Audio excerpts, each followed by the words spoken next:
I pozdrav s meni, dobrodošli još jedan epizod Saša Gamesa. Danas ćemo igrati FIFA World. Znači danas ide jedan squad builder moje nove ekipe. Tako da ajmo da krenemo. Inače BPL ekipa na golu je Hugo Lloris, koji me dosta iznenadio kao golman. Dosta je bolji nego što je bio u prošlim FIFama. Idemo dalje, znači štoper nam je Vincent Kompany.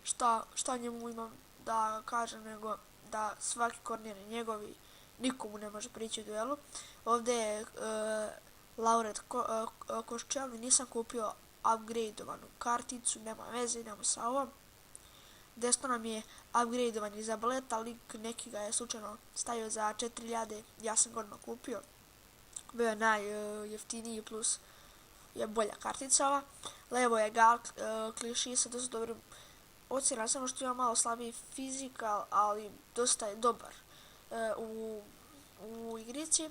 Na CDM ide jedan po meni najjači igrač u ovoj igrici, a to je Yaya Toure, znači 90 fizika, znači 82 šut, 76 pas, 80 defense, 79 dribbling, znači sve mu je maltene preko 80, kažemo, osim pace-a i ja mislim driblinga.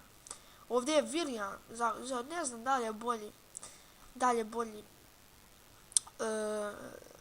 Sanchez, ali meni je Willian bolji, tako da sam stavio od njega. I idemo na LM, na LM je nije Hazard nego Chip Hazard, Andrea Schürrle, znači vidite njegove ocjene, 88 pace, 83 dribbling, 83 šut. Njegove ocjene su maltene iste kao Hazard, samo što Hazard ima bolji dribbling, ali nema veze, meni je Schürrle kako već sasvim dobar. Na cam poziciju dolazi jedan jedini Di Maria, znači ekstra je igrač, nema bolji cam u engleskoj ligi. Prvi striker nam je čovjek sa 90 shootingom, Van Persie, nije nešto brz, ali ume da prođe lepo i po tome jako dobar.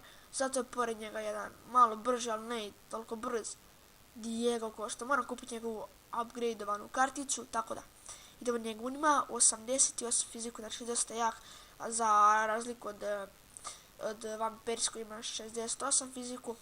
Zamene su nam De Gea, isto jako dobar golman. Dobio on rating mu je sada 85, ali ja nisam kupio tu karticu. LB nam je Kolarov, zamena CM Paulini, ako ne može tu, ali on će vjerojatno igrati mjesto Yaya Tourea. ST nam je Sturridge, a možda stavim Sturridgea u prvu. Stavit ću ipak Sturridgea u prvu, ili stavit ću na Van Persie, pošto brže je malo Sturridge, ali nema veze, može tu i Van Persie. Ovdje je Samir Nasri da igra na LM, ali ga stavim i na RM, pošto nema mjesta za RM. Imamo još jednog strikera tu, to je Džeko, njega ću vjerojatno da zamenim sa nekim RM. I ovdje je Bakary Sagna. Tako da ljudi, to je taj tim.